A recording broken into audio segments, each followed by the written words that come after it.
مشاہد صاحب، سب سے پہلے تو یہ بتائیں کہ یہ برکس کا تو پاکستان ممبر ہی نہیں ہے، اس میں تو ہے Brazil, Russia, India, China, South Africa, تو آپ کو کیسے انہوں نے بلا لیا؟ میں چونکہ میرا ویو ہے کہ ایک متبادل ورلڈ آرڈر پیدا ہو رہا ہے، اس میں برکس ہو یا شنگھائی کوآپریشن آرگنائزیشن ہو، تو میں برکس کا حمایتی ہوں، اور بلکہ میں نے دباؤ ڈالا تھا پچھلے سال فارن آفس کو، تو فائنلی انہوں نے اپلیکیشن دے دی ہے۔ ایران نے جوائن کر لیا ہے، سعودی عربیہ نے جوائن کر لیا ہے، یو اے ای نے جوائن کر لیا ہے، مصر نے کر لیا ہے برکس کو۔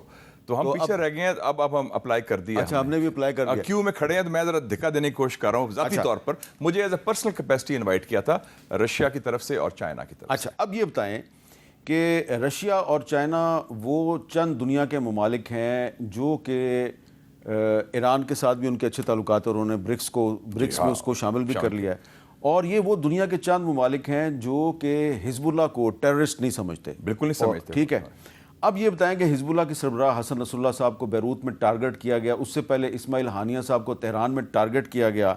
کیا آپ سمجھتے ہیں کہ ایک بہت بڑی جنگ جو ہے وہ پاکستان کے ہمسائے میں داخل ہو چکی ہے یا ہونے والی ہے، اور ہمیں کیا کرنا چاہیے؟ ایک تو ہے کہ یہ بہت بڑا سانحہ ہوا ہے۔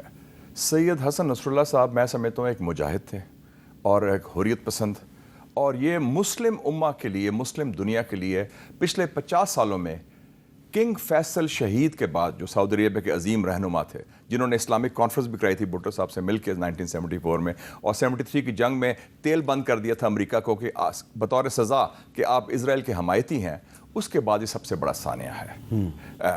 اور دوسری بات یہ ہے کہ یہ اسرائیل کو ویسے مہنگا پڑے گا، کیونکہ اب ہماری زندگی میں امن نہیں اس خطے میں آئے گا۔ فلسطینی قوم بھی تیار ہے، لبنانی قوم بھی ہے مزاحمت کے لیے پوری طرح، اور اس میں سمجھتا ہوں ایک اور خلیج بھی آ گئی ہے مغرب کی اور مسلمانوں کی، کیونکہ اس کے پیچھے امریکہ بھی میں سمجھتا ہوں کہ ان کی امریکہ جو ہے وہ جنرل قاسم سلیمانی کو تو ٹارگٹ کرنے میں براہ راست ملوث تھا، لیکن اس میں کیا ایویڈنس ہے کہ حسن نصر اللہ کی شہادت میں بھی اس کا کردار ہے؟ میں سمجھتا ہوں کہ امریکہ میں بھی ایک قسم کا اس وقت ایک ہائیبرڈ سسٹم چل رہا ہے۔ اچھا، میرے خیال میں شاید پاکستانی ماڈل ان کو پسند آ گیا ہے، انہوں نے امپورٹ کر لیا ہے۔ دیکھیں نا، بائیڈن کو نکالا ہے انہوں نے سافٹ کو کے ذریعے، کو ہوا ہے باقاعدہ، آپ کو بتا دوں۔ اچھا، بائیڈن کو نکال دیا ہے؟ ہاں، بائیڈن فارغ ہو گیا ہے، سافٹ کو کیا ہے American security establishment, democratic party نے، کیونکہ ان کو خوف ہے کہ ایک ٹرمپ نہ واپس آ جائے۔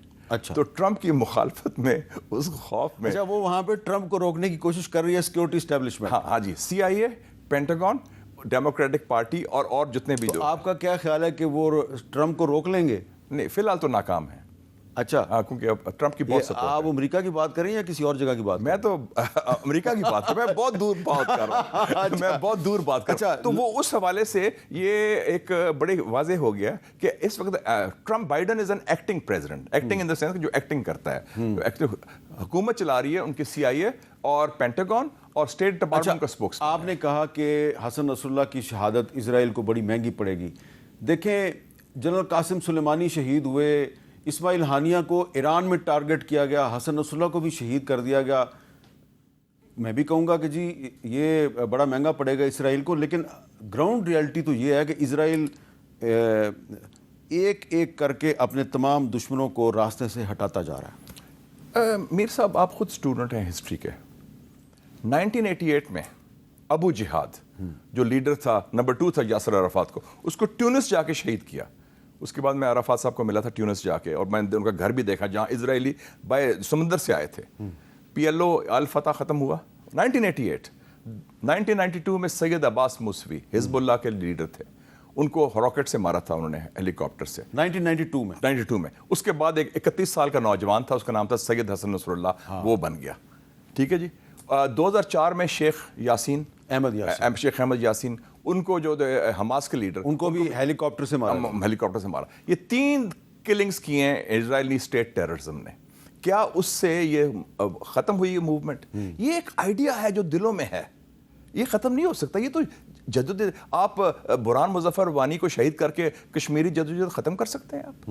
یہ تو بڑی اہم خیالی ہے۔ اب اسرائیل کو اس لیے مہنگا پڑے گا کہ یہ نہ ختم ہونے والی جنگ شروع ہو گئی ہے اس خطے میں، یہ ختم نہیں ہو۔ یہ جنگ جو ہے اگر ایران تک پھیلتی ہے تو یہ ایران سے پاکستان تک آئے گی یا نہیں آئے گی؟ نہیں، میں سمجھتا ہوں کہ ایران بڑا ہوشیاری سے کم کر رہا ہے۔ اس وقت انہوں نے ٹریپ لے کیا ہے، امریکنوں نے اور اسرائیل نے، جو صدام کو پھنسایا تھا کہ تم جنگ کر دو. جنگ سے ان کا چاہیں گے کہ ایران کا 1990 والی بات ہمیں 1990 والا جب یہ نا وہ ان کی ایمبیسڈر ملی تھی گلسپی 26 جولائی جب اسلم بیگ صاحب بھی کہتے تھے کہ وہ صدام حسین مسلمانوں کا ہیرو ہے. ایگزیکٹلی. تو وہ صدام کو غلط فہمی ہوگی, وہ ٹریپ میں آ گیا. ایران کو یہ پتا ہے کہ جنگ نہیں کرنی, کیونکہ 30,000 امریکن فوج اس کو مشرقی وسطیٰ میں ہے. Aircraft carrier Roosevelt Ford ادھر موجود ہیں. اسرائیل وہ چاہتے ہیں کہ اس اسلامی انقلاب کا تیا پانچا کریں.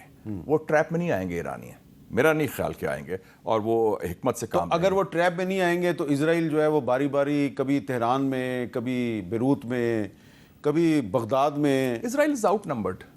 چھوٹی سی ایک انکلیو بن گیا ہے, اس کے ارد گرد سارے اس کے دشمن ہیں. کتنے لوگ ماریں گے؟ لیکن اس وقت تو دیکھیں مشاہد صاحب, آپ مانیں کہ اس وقت تو اسرائیل مار رہا ہے. یہ میں سمجھتا ہوں کہ یہ ایک بہت بڑا سانحہ ہوا ہے. اس لیے میں نے کہا کہ 50 سالوں میں بہت بڑا سانحہ ہوا ہے. ایک قسم کا سمجھ لیں کہ ان کا 71 ہوا ہے, 1971 جو سانحہ ہوا تھا کہ اتنا سخت ہوا ہے. لیکن پاکستان کا بھی ہم نے کیا کیا تھا, بم بھی بنایا, ہم نے ریکور بھی کیا. لیکن پاکستان میں اور لبنان میں بہت فرق ہے. نہیں, میں بات کر رہا ہوں اوور آل جو ایکسس آف ریزسٹنس ہے. اچھا, ایکسس آف ریزسٹنس میں ویسے تو حسن نصر اللہ صاحب نے 2000 میں بھی ساؤتھ لبنان سے اسرائیل کو نکال دیا تھا. آپ خود ادھر موجود تھے, 2006 میں آپ ادھر تھے. 2000 میں نکالا تھا, 2006 میں. یہ واحد عرب لیڈر ہیں شہید جو ہے سید حسن نصر اللہ, جنہوں نے فوجی شکست دی اسرائیل کو. It is a very big thing. اتنی بڑی طاقتیں نہیں کر سکی. اچھا, اب جو ان کی جگہ پہ ان کے نائب آئے ہیں نعیم قاسم صاحب, عبوری سربراہ ہیں حزب اللہ کے. ان کی میں نے کتاب پڑھی ہے, حزب اللہ کافی عرصہ پہلے انہوں نے کتاب لکھی تھی. وہ فدائی حملوں کے بہت بڑے سپورٹر ہیں. بالکل. تو اگر فدائی حملوں سے آپ اسرائیل کو تباہ کر سکتے ہیں, سوسائڈ بامبر کا کیا علاج ہے؟ کوئی علاج ہے؟ اب یہ بھی جو انہوں نے ٹھیک ہے فائر پاور, لیکن نعیم قاسم صاحب نے سوسائڈ بومبنگ اور فدائی حملے کو ڈفرینشیٹ کیا. ہاں نہیں, میں سوسائڈ بومبنگ میں انگریزی میں کہہ رہا ہوں نا. فدائی حملہ تو ہے کہ وہ آپ آزادی کے لیے اپنی جان دینے کو تیار ہوتے ہیں, وہ سوسائڈ بومبنگ نہیں ہے. میں انگریزی کا اس کا ترجمہ کر رہا تھا. اچھا, تو اس میں اصل جو بندہ وہ ہے جو قاسم سلیمان کا سمدی ہے, شاید وہ شفیع الدین صاحب وہ جو ہیں ان کا زیادہ چانس. قاسم سلیمانی کا سمدی یا حسن نصر اللہ کا؟ نہیں, قاسم سلیمانی کا. اچھا, تو قاسم سلیمانی کا سمدی جو ہے وہ لبنان کی حزب اللہ کا سربراہ بن جائے گا. مسلم امہ تو ایک ہی ہے نا. اس میں تو بھائی چارہ ہے نا, بارڈر, اٹ از بارڈر لیس. تو بارڈرز تو ویسے بنائے, ہم تو کہتے ہیں نا ہمارا کلمہ گو جتنے بھی ہیں وہ ایک ہی ہیں. تو اس سے آپ کو یہ لگتا ہے کہ کہیں لبنان میں دوبارہ خانہ جنگی نہ شروع ہو جائے جیسی کہ پہلے 80s میں ہو سکتی ہے. اسرائیل کروانا چاہے گا. دیکھو, اسرائیل کا اصل میں جو ہے نا حزب اللہ ایک بہانہ ہے, اصل نشانہ ایران ہے. دو بڑی قوتیں تھیں مسلم ورلڈ کی جو ڈائریکٹلی کنفرنٹ کر رہی تھی اسرائیل کو, ایک عراق اور ایک ایران. عراق کا تو تیا پانچا کر دیا نا انہوں نے 2003 میں, اور تباہ بھی کر دیا, قوت بھی تھی, تیل بھی تھا, سارا کچھ تھا.